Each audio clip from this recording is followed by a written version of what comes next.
भगवान श्रीहरिर चरणे कोटि कोटि नमन पूर्वक गौरांग महाप्रभुर अशेष कृपाय एवं এই বৈশাখ মাস যেখানে আমাদের ধর্মকর্মের প্রথম সূত্রপাত হচ্ছে সেই বৈশাখ মাসকে স্মরণ করে বৈশাখ মাসের বৈষ্ণবগণের যে নিয়মিত যা পালন করতে হয় সেগুলা এবং তুলসী দেবীকে স্মরণ করে আজ আমরা সাপ্তাহিক ভাগবতী পাঠে প্রবেশ করছি। আমরা রাস পঞ্চ অধ্যায়ে ভগবান শ্রীকৃষ্ণের সঙ্গে কিভাবে ব্রজের গোপীগণ তাদের যে মনস্কামনা অর্থাৎ যে যুগ যুগ ধরে যে ভগবানের সঙ্গে তারা রমণ করতে চেয়েছিলেন এবং তা পরিপূর্ণ হতে চলেছে তাদের মনস্কামনা, এইটুকু আমরা রাস পঞ্চ অধ্যায়ে ভাগবতে আলোচনা করছিলাম। কলিযুগ পাবন অবতারী শ্রীমন মহাপ্রভু শ্রী রাধা ভাব ভাবিত চিত্তে বংশী মাধুর্য আস্বাদন করে ভাবাবেশে শ্রী চৈতন্য চরিতামৃতে বলেছেন, নাগর কহ তুমি করিয়া নিশ্চয়, এই ত্রিজগৎ ভরি আছে যত যজ্ঞা নারী, তোমার বেনো কাহা না আকর্ষয়। ভগবান শ্রীকৃষ্ণ শারদরাত্রি পূর্ণিমাতে তিনি বংশী বাদন করেছেন এবং সেই বংশী বাদন শ্রবণ করে নিজেদের নিজ নিজ জাগতিক কাজগুলা পতি পুত্র আদি সব ফেলে ব্রজের গোপীগণ এই শ্রীকৃষ্ণের বংশীধ্বনিতে তারা সাড়া দিয়েছিলেন। এখন তারা সেখানে যাওয়ার পর শ্রীকৃষ্ণ বলছেন যে তোমাদের পতি ধর্ম এবং বাড়ির কাজ আদি সেইগুলা তোমরা ছেড়ে এইখানে বনে এলে, যাও তোমরা চলে যাও। তখন ব্রজের গোপীগণ তারা নিজেদেরকে বলছিলেন যে তোমার ডাকেই তো আমরা সাড়া দিয়ে এলাম, আজ তুমি এই যে তোমার বংশী বাদন করেছ, তোমার বংশীটা সম্পর্কে তুমি জানতে পারছো না যে এই বংশী বাদন শ্রবণের পর কোন নারী ঘরে বসে তারা থাকতে পারে। কইলে জগতে বেনোধ্বনি সিদ্ধ মন্ত্রাদি যোগিনী, দ্যুতি হইয়া মোহে নারীর মন, মহৎ কণ্ঠা বাড়াইয়া আর্যপদ ছাড়াইয়া আনি তোমায় করে সমর্পণ। এই যে বাঁশিটা এটা সব আমাদের নাশ করে দিয়েছে। গতিকে বেণুনাদ অমৃত খোল, অমৃত সমান মিঠা বোল, অমৃত সমান ভূষণ সিঞ্জিত, তিন অমৃতে হরে কান, হরে মন, হরে প্রাণ, কেমনে নারী ধরিবে চিত। সেই রকম করে আমাদের আজ চিত্ত অবস্থান করতে পারছে না। আমরা তোমার কাছে এসেছি এবং তুমি আমাদেরকে বলছো তোমরা ঘরে ফিরে যাও। অতএব দেখো, তোমার বংশীধ্বনি শ্রবণ করে আমরা শুধু নয়, সমস্ত বিশ্বজগৎ ত্রিজগৎ আবাল বৃদ্ধ বনিতা যে কোনো প্রাণীর কর্ণমূলে প্রবেশ করলেই তারা আত্মহারা হয়ে মোহপ্রাপ্ত হয়। অতএব আমরা স্পর্ধা করে বলতে পারি, তোমার ভুবন মোহন বেণুনাদ শ্রবণে ও শ্যামসুন্দর বদন দেখে আর্যপথ ভ্রষ্ট না হয় এমন কোন রমণী বিধাতার সৃষ্টিতে নেই। আমরা কাকেও দোষী করতে চাই না, কিন্তু ত্রিজগতের আর্য ধর্মকে ধ্বংসের নিমিত্তই তোমাকে বিধাতা সৃষ্টি করেছেন। কেবল যে তোমার বেণুনাদেই পতিব্রতা নারীর ধর্ম ধ্বংস করে তা নয়, তোমার এই ভুবন মোহন রূপেও ধর্ম নাশ করে থাকে। তোমার রূপ, তোমার গুণ ও বংশীনাদ এ স্থাবর জঙ্গমাদি পশু পক্ষী বৃক্ষলতা গুল্ম আদি পরমানন্দে পুলকিত হয়ে যায়। তোমার বংশীনাদে গোবর্ধন লীলা বিগলিত হয়। শ্রীকৃষ্ণ ব্রজগোপীগণকে দোষারোপ করে যে সকল প্রশ্ন তুলেছিলেন, ব্রজাঙ্গনাগণ তার যথাযথ উত্তর সংক্ষেপে শ্রীকৃষ্ণের কাছে দিয়েছিল এবং বেদনা ভরা হৃদয়ে কৃষ্ণ সমীপে তারা দাঁড়িয়ে থেকেছিলেন। ব্রজগোপীগণের প্রত্যেক কথার আড়ালে নিজ ভাবোচিত মিলন প্রার্থনা এটা স্পষ্ট হয়ে উঠেছে যে ব্রজের গোপীগণ আজ শ্রীকৃষ্ণ বংশীধ্বনি করেছেন এবং তাতে তারা যে শ্রীকৃষ্ণের সঙ্গে মিলিত হতে এসেছেন এটা সুস্পষ্ট। এবং এর জন্য দায়ী কারা? কি ওই ব্রজের নারীগণ হতে পারে? তারা বলছেন যে তোমার ভুবন ভুলানো সেই বংশীধ্বনি শ্রবণ করে একটু আগেই তারা বললেন যে কে নিজ গৃহে তারা বসবাস করতে পারবে।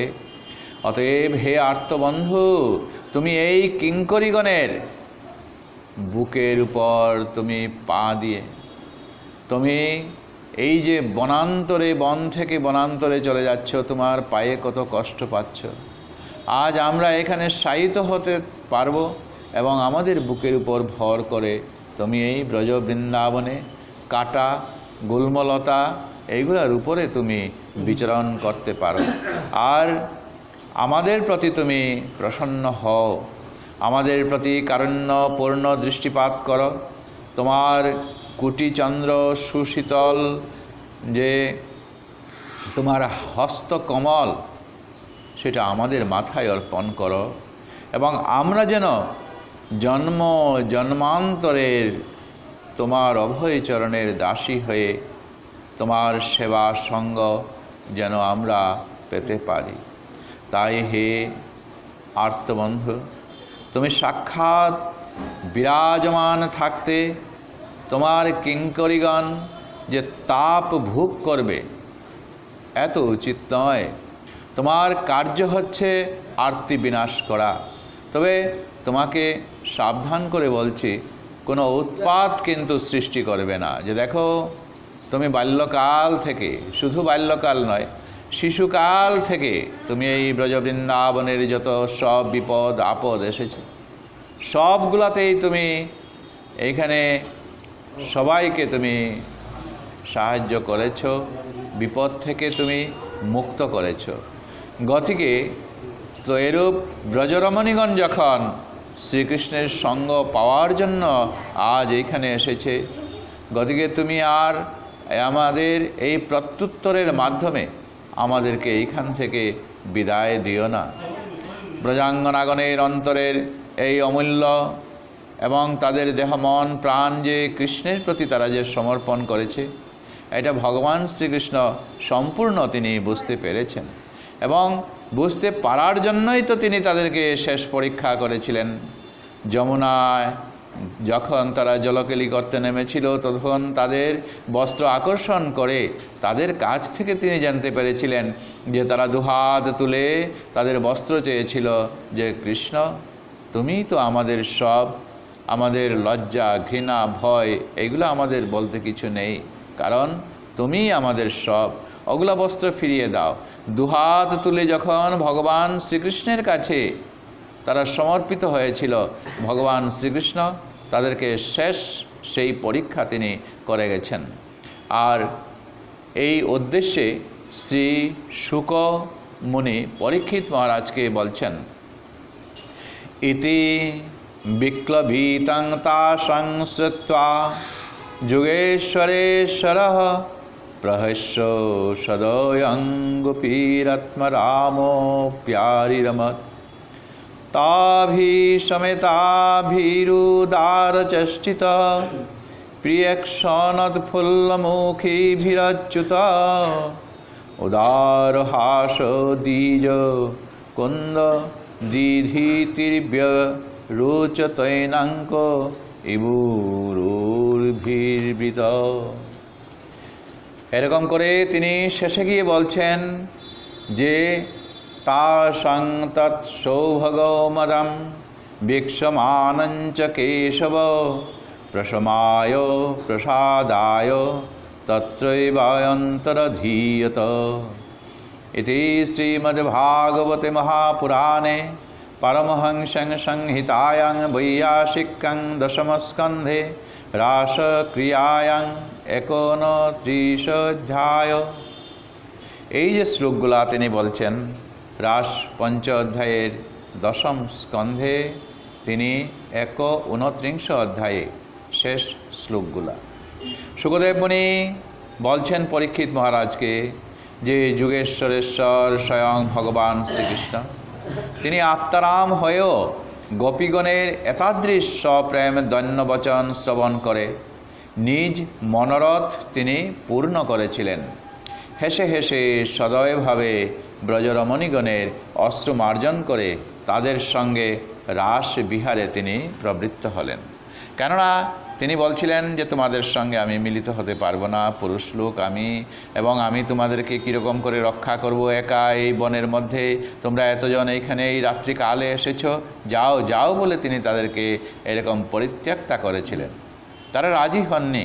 তাদের যখন দেহ মন প্রাণ উজাড় করে ভগবান শ্রীকৃষ্ণের কাছে তারা যখন সমর্পিত হয়েছে, ভগবান তখন বাধ্য হয়েছেন যে ভগবান তো সেইটাই চাইছেন, শুধু গোপী বলে নয়, এই ভক্ত যারা আছেন ওই তাদেরকেও। ভক্তরা ভগবানকে চাইছেন আমারে যে করে আস, আমি করি তার সর্বনাশ। ভগবান আগে ভক্তদের পরীক্ষা তিনি করে নিচ্ছেন, যে তাদেরকে বিপদ দিয়ে দুঃখ দিয়ে এরকম করে দেখছেন। এরপরে তথাপিও যে করে আস, আমি হই তার দাসের দাস।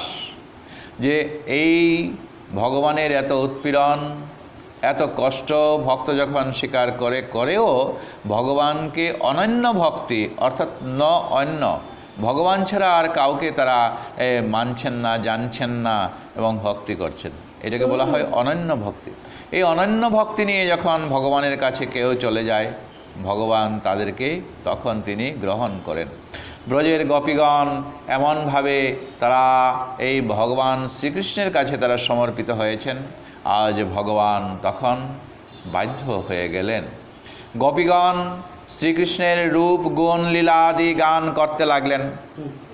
শ্রীকৃষ্ণ তার যে অপরূপ রূপ লাবণ্য এবং শতকোটি গোপীজনবল্লভ শ্রীকৃষ্ণ বৈজয়ন্তীমালায় সুশোভিত হয়ে এই বৃন্দাবনে যে তিনি অলঙ্কৃত হয়ে আছেন, তারা তখন উচ্চস্বরে গান ধ্বনিতে বন প্রদেশ একেবারে মুখরিত করে তুলল। ভগবান শ্রীকৃষ্ণের প্রশংসা করতে লাগলো, ভগবান শ্রীকৃষ্ণের রূপ সৌন্দর্য তারা তখন বর্ণনা করতে লাগলো। এইরূপে শ্রীকৃষ্ণ ব্রজরমণীগণের সঙ্গে তিনি বিলাস করতে লাগলেন। বিবিধ বিলাস বিহারাদি করতে করতে যমুনার তরঙ্গ স্পর্শে আনন্দপ্রদ ও কুমুদ গন্ধবাসিত মন্দ সমীরণ সেবিত কর্পূর চূর্ণের মতো শুভ্র স্বচ্ছ কোমল বালুকাময় যমুনা পুলিনে তিনি প্রবেশ করলেন। যমুনা পুলিন এটা হচ্ছে একটা বন। ওই যমুনা যে নদী আছে তার পূর্ব দিকেই আছে এই বনটা, এটাকে বলা হয় পুলিন বন। তো যমুনা যখন পাশে আছে তখন ওই সঙ্গে যমুনাকে মিলিয়েই বলা হচ্ছে যমুনা পুলিন বন। এই ধীর সমীর হয়ে বাতাস বইছে। ভগবান শ্রীকৃষ্ণ ব্রজের গোপীদেরকে নিয়ে তখন এই আনন্দ বিহার করার জন্য তিনি তখন সেই যমুনা পুলিনে প্রবেশ করলেন। অনন্তর ভগবান শ্রীকৃষ্ণ যমুনা পুলিনে প্রবেশ করে উপস্থিত হয়ে গোপীগণকে তখন তিনি গাঢ় আলিঙ্গন করতে লাগলেন। একজন নয়, দুজন নয়, তারা এখানে 16 সহস্র গোপী এসেছে এবং তিনি তাদেরকে প্রত্যেককে তিনি তখন স্পর্শ করে আলিঙ্গন তখন দিতে লাগলেন, বাহু প্রসারণ করলেন। কখনো কখনো তাদের যে গণ্ডস্থল এবং করমর্দন আদি এই সমস্ত কিছুই তাদেরকে করতে লাগলেন। এইভাবে যখন শ্রীকৃষ্ণ তাদেরকে স্পর্শ করে, দেহ স্পর্শ করে, কখনো কখনো নখের অগ্র আঘাতে তাদেরকে স্পর্শ করছেন এবং কটাক্ষ নিক্ষেপ করে মধুর হাস্যে তাদের মনের লালসাকে এমন তীব্রভাবে তিনি জাগ্রত করে দিলেন এবং বিচিত্র ভঙ্গিতে ওই ব্রজের গোপীদের সঙ্গে তিনি রমণ করতে লাগলেন। দিব্য অতি দিব্য বরিষ্ঠ স্বয়ং ভগবান শ্রীকৃষ্ণ তিনি তখন ওই ব্রজের গোপীদের যে পাশে এসেছেন, রমণীগণ তখন মনে করছেন, আহা, এই যে পৃথিবীর যে অন্যান্য সকল রমণীগণ যে আছে, তারা তো আজ শ্রীকৃষ্ণ সঙ্গ পেল না, আর আমাদের মধ্যে ভগবান স্বয়ং শ্রীকৃষ্ণ আমাদের সঙ্গে একে একে এসে আমাদের সঙ্গে মিলিত হচ্ছেন।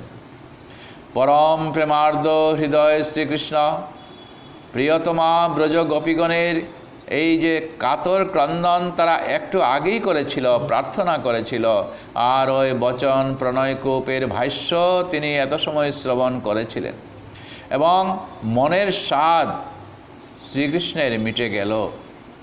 রসরঙ্গী শ্যামনাগরের পরিহাস বাক্যে ব্রজগোপীগণের চিত্তে যে নৈরাশ্যময় বিকলতা যে এসেছিল তাদের কাছে, এই নিরাশ হওয়া তাদের ভাবটা সেটা এখন চলে গেল।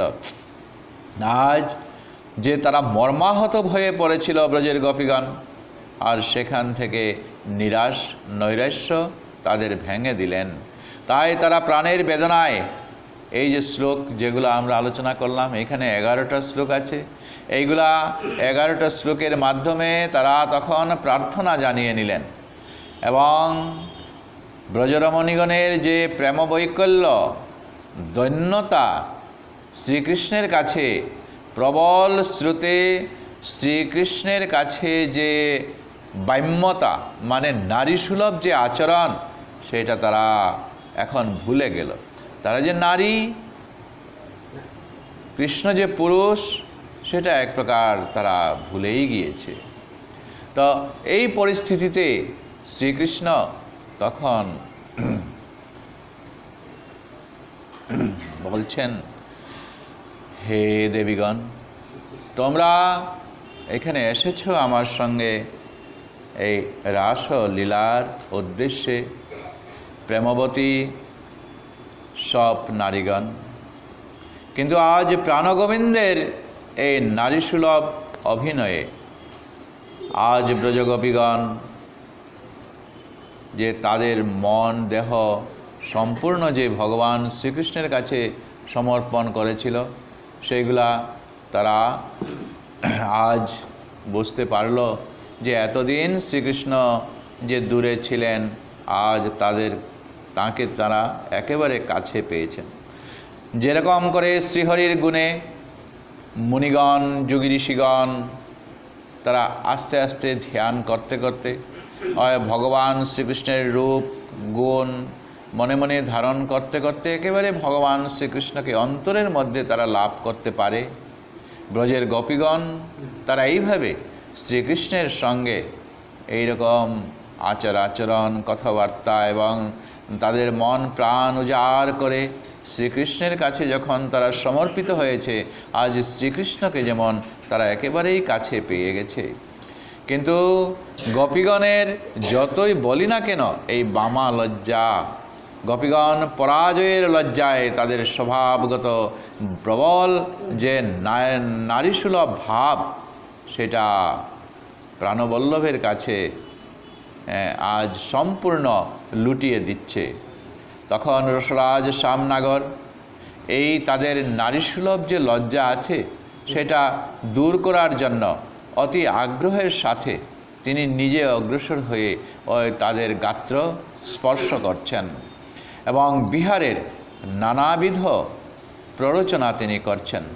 ব্রজরমণীগণ প্রগাঢ় প্রেমের কাছে পূর্ণ ব্রহ্ম ভগবান যেন কত যে অপূর্ণ, কতই না অকৃতার্থ হয়ে তাদের ঋণ পরিশোধ করার জন্য রসরাজের কি উদার চেষ্টা।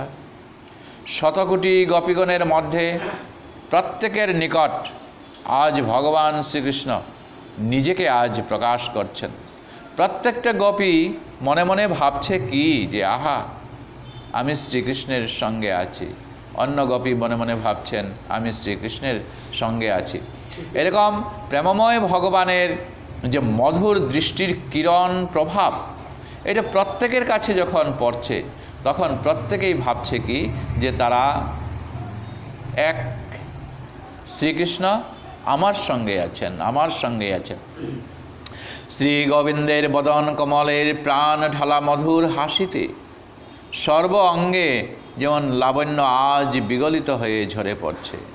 যে অন্যদিন শ্রীকৃষ্ণকে তারা দর্শন করত অন্যভাবে, আজ তারা যখন শ্রীকৃষ্ণকে কাছে পেয়েছে এবং শ্রীকৃষ্ণকে যখন একেবারে তার হস্ত স্পর্শ, কমল অর্থাৎ পদ্মরূপ হাতের স্পর্শের মাধ্যমে তারা তাদের শরীরের শিহরণটা জেগে উঠেছে এবং তারা মনে ভাবছে অন্য দিনের শ্রীকৃষ্ণ আজ আজকের শ্রীকৃষ্ণ।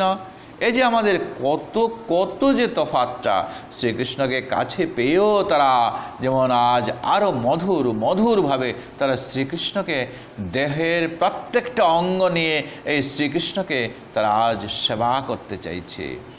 আজ প্রতিটা অঙ্গ প্রতি অঙ্গে তার শ্রীকৃষ্ণের সঙ্গে আজ মিলিত হতে চাইছে। গোপীগণের যে এত সময় আগের যে লজ্জা ছিল, সেই লজ্জায় আবৃত হয়ে গোপীগণ যে ছিল, আজ সব অঙ্গ প্রত্যঙ্গ আদির দ্বারা যেন কুমুদিনীর ন্যায় তারা প্রস্ফুটিত হয়ে উঠেছে।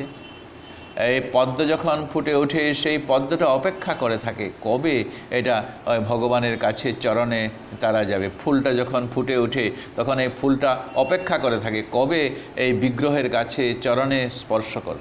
আজ গোপীগণ তারা এইভাবেই তারা যেমন সদ্য প্রস্ফুটিত পদ্মের মতো তারা অপেক্ষা করছে কবে এই ভগবানের কাছে তারা চলে যাবে। শ্যামনগর তার কণ্ঠে পঞ্চবর্ণের পুষ্পে দুলিত হওয়া বৈজয়ন্তী মালা দুলছে। বলয় নূপুর আদি নানাবিধ ভূষণে তিনি ভূষিত হয়ে আছেন। উজ্জ্বলতায় বনভূমি যেন, শ্রীকৃষ্ণের এই উজ্জ্বলতায় বনভূমি যেন আজ ঝলমল করছে। শ্রীঅঙ্গ কমলের গন্ধ আমোদি সমীরণে পরিসেবিত হচ্ছে। যমুনা তটে বংশী বটে রাসস্থলিতে তারা যেখানে উপস্থিত হয়েছেন, শ্রীকৃষ্ণের বৈজয়ন্তী মালা যে গলায় দুলছে, একে তো গন্ধে আমোদিত হয়েছে সর্বত্র। ভ্রমরগণ যেন উড়ে উড়ে সেই মালায়, সেই গন্ধ ভরা সেই পুষ্পে তারা যেন আবার চলতে চাইছে। এমন একটা পরিবেশ, এদিকে চাঁদনি ভরা রাত্র আকাশ এবং গন্ধ ভরা ফুল, ধীর সমীরভাবে বাতাস এখানে চলে চলে যাচ্ছে, কিছু ঠান্ডা কিছু গরম, এমনই তার আবহাওয়া। কোকিল কুহুধ্বনি করছে আর সেখানে সুগন্ধ পুষ্পের স্নিগ্ধ বাতাসে চতুর্দিকে মাতোয়ারা যমুনা পুলিনের কর্পূর ধবল সূক্ষ্ম শীতল বালুকাতে রাস নৃত্যে সুকোমল চরণতলে আজ তারা ভাবছে কৃষ্ণের ব্যথা লাগবে না তো আমাদের সঙ্গে? শ্রীকৃষ্ণ যে রাসক্রীড়া করবে, শতকোটি গোপীগণের সঙ্গে রাসক্রীড়া করার জন্য রাসরসিক শ্যামনগর একাকী নিজেকে তখন শতকোটি মূর্তিতে প্রকাশিত হলেন।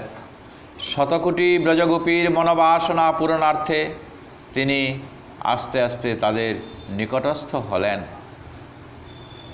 তো একটা প্রমাণ, যেরকম করে সৌভরী মুনি, যুগেশ্বর সৌভরী মুনি যুগ বলে তিনি কায়বুহ অর্থাৎ 50 মূর্তি ধারণ করেছিলেন। ওই যে তিনি মান্ধাতার 50টা মেয়েকে তিনি বিবাহ করেছিলেন এবং তাদেরকে নিয়ে 50টা প্রকোষ্ঠে তাদেরকে রেখেছিলেন।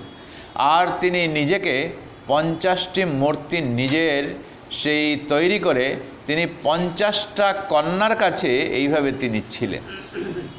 এ হচ্ছে যুগ ব্যাপার।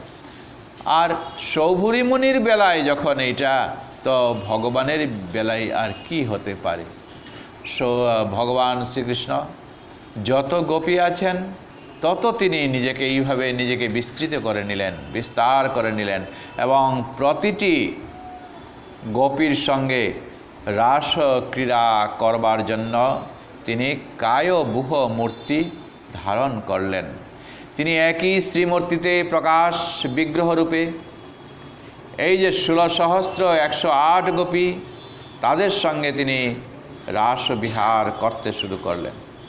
রঙ্গলাল যখন রাস ক্রীড়া তিনি আরম্ভ করতে চলেছেন, তখন তার লীলা শক্তির অচিন্ত প্রভাবে প্রত্যেকটি গোপী তাদের প্রাণকান্ত শ্যামনাগরকে একমাত্র ওই তাঁদেরই পাশে, তাদের বাহুতে যেন শ্রীকৃষ্ণ আর কৃষ্ণের বাহুতে যেন গোপী এরকম করে আটকা আছে, তারা তখন মনে করতে লাগল। প্রত্যেকের হৃদয়ে গোবিন্দ কামনা তারা এমনভাবে হলো, তীব্রভাবে তাদের কাছে জাগ্রত হয়ে উঠল। সকলের চিত্তে লালসার তীব্রতা বৃদ্ধি করে রাস ক্রীড়া বিহারে সচেষ্ট হয়ে মধুময় খেলা এই শ্রীকৃষ্ণ তখন খেলছিলেন। ভক্ত ভগবানের প্রেমের লীলা খেলায় নায়ক নায়িকার এই রাসলীলা। রাস মানে কি? রস বৈশ, এমন একটা রাস। আর সেখানে ভগবান শ্রীকৃষ্ণ স্বয়ং যে এই ব্রজের গোপীদের সঙ্গে তিনি এখানে চলে গেছেন। আজ মনে মনে ভাবছেন কি যে কামদেব, তিনি তার এমন শক্তি আছে যে স্বয়ং শিবকেও তিনি ভুলিয়ে নিয়ে গেছেন তার পঞ্চস্বর বিদ্ধ করে। সেই কামদেব আজ এখানে পরাজিত যে ভগবান শ্রীকৃষ্ণের কাছে। সেই কামদেব এই যে কামনা বাসনা জগতে যে সৃষ্টি করেছেন, ভগবানকে তো আর তিনি এখানে ভুলাতে পারছেন না। রসরাসিক ভগবান শ্রীকৃষ্ণ ব্রজগোপীগণের প্রতি হাস্যময় দৃষ্টিপাত করে তাদের হৃদয়ের কাম অগ্নি তখন নির্বাপিত করে অপ্রাকৃত প্রেম অগ্নি ক্রমান্বয়ে এমনভাবে তিনি বাড়াতে লাগলেন যে রমণ বাসনায় এই ব্রজের গোপীগণের আগ্রহ আরও বৃদ্ধি পেতে লাগল।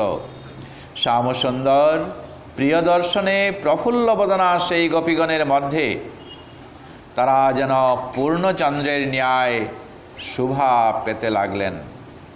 তিনি প্রেমবতী গোপীগণের নির্মল প্রেম রসাস্বাদন করার জন্য এইরূপভাবে প্রেম অধীনতা গুণের প্রকাশ করে তিনি এখানে রাসক্রীড়া করতে এসেছেন। ধন্য ভগবানের সেই প্রেমময় প্রেম অধীনতা। রাসক্রীড়া আরম্ভ তিনি করতে যাবেন। প্রেমের খেলা ক্রমে ক্রমে বর্ধমান হতে লাগলো। আর ব্রজের গোপীগণ তখন শ্রীকৃষ্ণের সঙ্গে স্বর তাল আদি যুগে উচ্চস্বরে তখন একটা সুমধুর কণ্ঠে গান একটা তারা ধরে নিল। গীতটা কি? বদনং মধুরম সদনং চলনং দলনং করিন্দ্রিকীর্তিমান হসিতং সুদীর্ঘভিলসিতং তব সবয় পাতু মামনীশং। শতকোটি গোপী রমণীগণের মধ্যে মুখ্যতমা হলেন শ্রী রাধা ও চন্দ্রাবলী। তাদের সহিত যখন সম্মিলিত গোপীগণ শ্রীকৃষ্ণের স্বরের অনুগামিনী হয়ে তার নাম রূপ গুণ আদি বর্ণন করে এই কৃষ্ণ কীর্তন করছিলেন। এই যে গীত আমরা গাইলাম, এর মধ্যে কচ্চিৎ দু একটা অক্ষর এটা পরিবর্তন করে এই সুন্দরীগণ তারা সুন্দর, কান্তার স্থলে কান্ত, এরকম করে এই তারা কীর্তন করতে লাগলো। এরূপভাবে যে শ্রীকৃষ্ণ পদ্মগন্ধ আমোদি এই বাতাস যে বয়ে যাচ্ছে, সেইখানে তিনি পরিসেবিত সেই যমুনা পুলিনে প্রবেশ করে ব্রজগোপীগণ সহ তিনি এখানে বিবিধ রাস বিলাস তিনি করতে চলেছেন। শ্রীকৃষ্ণ কি করছেন? কাউকে তিনি প্রেমের আলিঙ্গনে আবদ্ধ করছেন, কাউকে তিনি চুম্বন করছেন এবং কারো তিনি হাত গ্রহণ করে করমর্দন করছেন। ক্রীড়া কটাক্ষ এবং হাসির দ্বারা ব্রজসুন্দরীগণ রাস ক্রীড়াতে তারা উপনীত হলেন। ভগবান শ্রীকৃষ্ণ যে একাকী এই এত সব গোপীগণের মধ্যে প্রত্যেককে যে আলিঙ্গন দিয়ে রমণ করছিলেন, এই সমস্ত অপ্রাকৃত রাসলীলা, এই অঘটন ঘটন পটীয়সী যুগমায়া, এইটা তিনি সব সামাল দিয়ে নিচ্ছেন। শ্রীকৃষ্ণের অচিন্ত মহাশক্তির মহাপ্রভাবে প্রত্যেক গোপীগণ তখন দেখতে পেলেন যে কৃষ্ণ তো আমার পাশেই আছে। প্রত্যেকের কাছে এই ধারণা, অন্য গোপীগণ কৃষ্ণকে কিন্তু তারা দেখতে পাচ্ছেন না, তাদের মনে এই ধারণা। গোপীগণের প্রেমী ওই তাদের এমনভাবে তাদেরকে আকর্ষণ করে নিয়ে গেছে যে যমুনা পুলিনে অল্প পরিমিত স্থানে এই শতকোটি গোপীগণের সঙ্গে রাসক্রীড়া যেইখানে সম্ভব হচ্ছে, এ বড় আশ্চর্য। যোগমায়ার সাহায্যেই এই অল্প পরিমিত স্থানে এই লীলার সূত্রপাত এবং পুষ্টি সাধন হচ্ছে।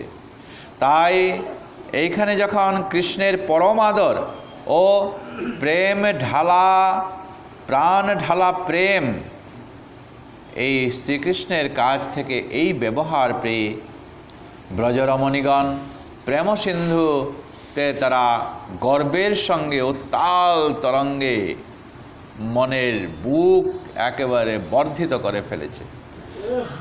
তারা মনে মনে ভাবছে কি, আহা কি আনন্দ আমাদের! এই যে আনন্দ, এটা এই পৃথিবীর কোনো রমণী আর পেল না, কেবল আমিই পেলাম। প্রত্যেকের কাছে একটা ধারণা, এই যে মান তাদের কাছে একটা এসে গেল। প্রেম সিন্ধু মান, প্রেম সিন্ধুর তরঙ্গে তাদের প্রণয়ের ভাই যে শ্রীকৃষ্ণের প্রতি যে ভালোবাসা, সেটা একটা অভিব্যক্তি একটা ঘটে গেছে। এটা যত তারা শ্রীকৃষ্ণের সঙ্গে মিলিত হচ্ছে, তত তারা আরও আনন্দ অনুভব করছে এবং সেই সঙ্গে তাদের একটা মনে এমন একটা ভাব এসে গেল যে আমরা তো দূরের কথা, আমি প্রত্যেকে মনে করছে যে শ্রীকৃষ্ণের সঙ্গে যে মিলিত হচ্ছি, এটা অন্য গোপীরা কি এইগুলা পারছে কিনা। ব্রজগোপীগণের মান শ্রীকৃষ্ণের পরম সুখের হেতু। প্রিয়া যদি মান করে, উপেক্ষাও করে, তাহলে প্রেমিকের প্রেম হৃদয়ে প্রেমের মন্দাকিনী প্রবল ধারা প্রবাহিত হয়। ব্রজগোপীগণের এই মান ও গর্ব শ্রীকৃষ্ণের সাথে প্রগাঢ় প্রেম সম্বন্ধেরই এক উন্নত স্তরের অভিব্যক্তি। তাই সর্বনায়ক শিরোমণি শ্রীকৃষ্ণে সমাদৃতা ব্রজগোপীগণের সঙ্গে নানাবিধ বিহার করতে করতে শ্রীকৃষ্ণ লক্ষ্য করলেন যে তারা মান ও গর্বে অভিভূতা হয়ে পড়েছেন। তখন রসিক শিরোমণি শ্রীকৃষ্ণ পূর্ববৎ আর প্রীতি লাভ করতে পারছেন, যে তারা নিজেদের মান করতে করতে প্রত্যেক গোপীর কাছে একটা গর্ব এসে গেছে। কি গর্ব? যে প্রত্যেকেই মনে করছে, আহা এই জগতের মধ্যে আমি শ্রেষ্ঠা হয়ে গেলাম, আমি কৃষ্ণ সঙ্গ পেয়েছি এবং আমি এই পৃথিবীর মধ্যে শ্রেষ্ঠা, যে নাকি আমি এই কৃষ্ণের সঙ্গ পেয়েছি, আর অন্য কেউ নয়। এই যে তাদের মান, এই যে তাদের গর্ব, এই গর্ব যখন তাদের কাছে এসেছে, তখন কৃষ্ণ তাদের সঙ্গে আগে যেরকম করে তারা মিলনের যে আকাঙ্ক্ষা ছিল, সেই মিলনের আকাঙ্ক্ষাটা ব্রজের গোপীদের কাছ থেকে এখন তিনি আর পাচ্ছেন না। যেমন কি একটা ব্যবধান এই গোপীদের কাছে আস্তে আস্তে সেটা হয়ে যাচ্ছে, এবং এই রসাস্বাদন ব্রজের গোপীদের কাছ থেকে সেটা যেন আর তিনি পাচ্ছেন না, পূর্ণ হচ্ছেন না। তো ভগবান ভাবছেন মনে মনে, এই অবস্থায় তাদের কাছে গর্ব এসে গেল, আর গর্ব নিয়ে শ্রীকৃষ্ণের কাছে আসা এত হতে পারে না। তাই ভগবান শ্রীকৃষ্ণ এমতা অবস্থায় মনে মনে ভাবলেন কি, যে আমি একটু স্থানান্তরে চলে যাই, তাহলে মনে হয় আমার বিরহ কাতরে এদের মান ও গর্বের অবসান হবে। তারা তো একেবারে পাগল হয়ে গেছে। ব্রজের গোপীগণ কৃষ্ণের সঙ্গে নাচতে নাচতে দেহ মন প্রাণ উজাড় করে সব ভগবান শ্রীকৃষ্ণের কাছে সমর্পণ করেছে। তাদের কাছ থেকে যে বস্ত্র চলে যাচ্ছে, দেহ থেকে যে আলাদা হচ্ছে, এটা পর্যন্ত তারা বুঝতে পারছে না। এবং এইভাবে শ্রীকৃষ্ণের অঙ্গগন্ধে, শ্রীকৃষ্ণের গলাগলিতে, এবং তারাও শ্রীকৃষ্ণকে যখন গলাগলি করছে, শ্রীকৃষ্ণকে কাছে পেয়েছে, তারা তখন আত্মহারা দিশাহারা হয়ে গেছে। তারা ভাবছে যে এই শ্রীকৃষ্ণের সন্নিধানে, শ্রীকৃষ্ণের কাছে আমি আছি, এখন আমি তো শ্রীকৃষ্ণের কাছে। যেমন তারা মনে মনে ভাবছে যে কৃষ্ণ সঙ্গ পেয়ে কৃষ্ণই তারা যেমন হয়ে গেছে, এবং এই সঙ্গে তাদের একটা মান অভিমান ভিতরের মধ্যে এসে গেছে। আহা, কি আনন্দ, কি আনন্দ! আমি যেরকম করে কৃষ্ণ সঙ্গ পেয়েছি, এই পৃথিবীর কোনো রমণী তো আর এইভাবে পাবে না, কি আনন্দ! ভগবান তো অহংকার জিনিসটা তো আর তিনি আর সহ্য করতে পারেন না। তাই তিনি মনে মনে ভাবলেন কি, আমি যদি এই এখান থেকে একটু স্থানান্তরিত হয়ে যাই, এবং আমাকে পাওয়ার জন্য তারা তখন ব্যগ্র হয়ে পড়বে, ব্রজের গোপীগণ উৎকণ্ঠায় ভরে পড়বে। কিছুক্ষণ আমাকে খুঁজতে খুঁজতে বিরহ দশা তাদের আসে যাবে, এবং এদের সঙ্গে মিলিত হয়ে পুনরায় তাদের যে মনোবাসনা, সেটা পরে আমি পূরণ করব। এইরূপ মনে করে তিনি হঠাৎ অকস্মাৎ সেখান থেকে তখন তিনি অন্তর্ধ্যান হয়ে গেলেন। অঘটন ঘটন পটীয়সী মহাশক্তি যুগমায়া দেবীর মহাপ্রভাবে এই যে ব্রজের গোপীগণ, যে তারা সবাই কৃষ্ণকে এক কৃষ্ণ এক গোপী করে তারা পেয়েছিলেন, আর তারা মুহূর্তের মধ্যেই তারা হারিয়েছে। তারা কখনো চোখ বুজে, কখনো এইভাবে আত্মহারা হয়ে কৃষ্ণের সঙ্গে তারা নৃত্য করছে। আর এই নৃত্যের মধ্যে কৃষ্ণকে কোন সময়ে, কোন ফাঁকে তারা হারিয়ে ফেলেছে, আর তারা তখন আর পাচ্ছে না। আর এই অবস্থায় যুগমায়া দেবীও ভগবানকে সাহায্য করেছেন। রাসলীলায় এই অংশটাকে বলা হয় অন্তর্ধ্যান। ভগবান শ্রীকৃষ্ণ ব্রজের গোপীদেরকে তখন তিনি এমনভাবে ফুসলিয়ে নিয়ে এলেন, আনন্দে ও আত্মহারা তারা হয়ে গিয়েছিল।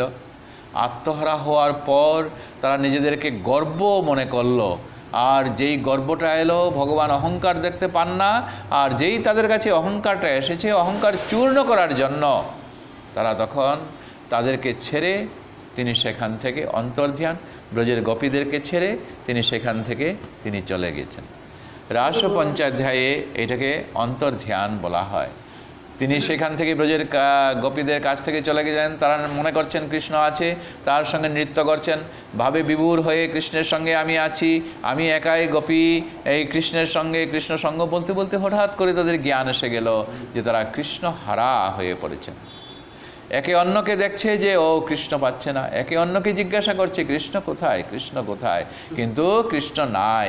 এই তাদের সঙ্গে সবেমাত্র রাসলীলায় তারা প্রবেশ করেছে, এইমাত্র আনন্দ উপভোগ করবে, আর আনন্দ তারা হারিয়ে ফেলেছে। কৃষ্ণ নাই, কৃষ্ণ অন্তর্ধ্যান হয়ে গেছেন।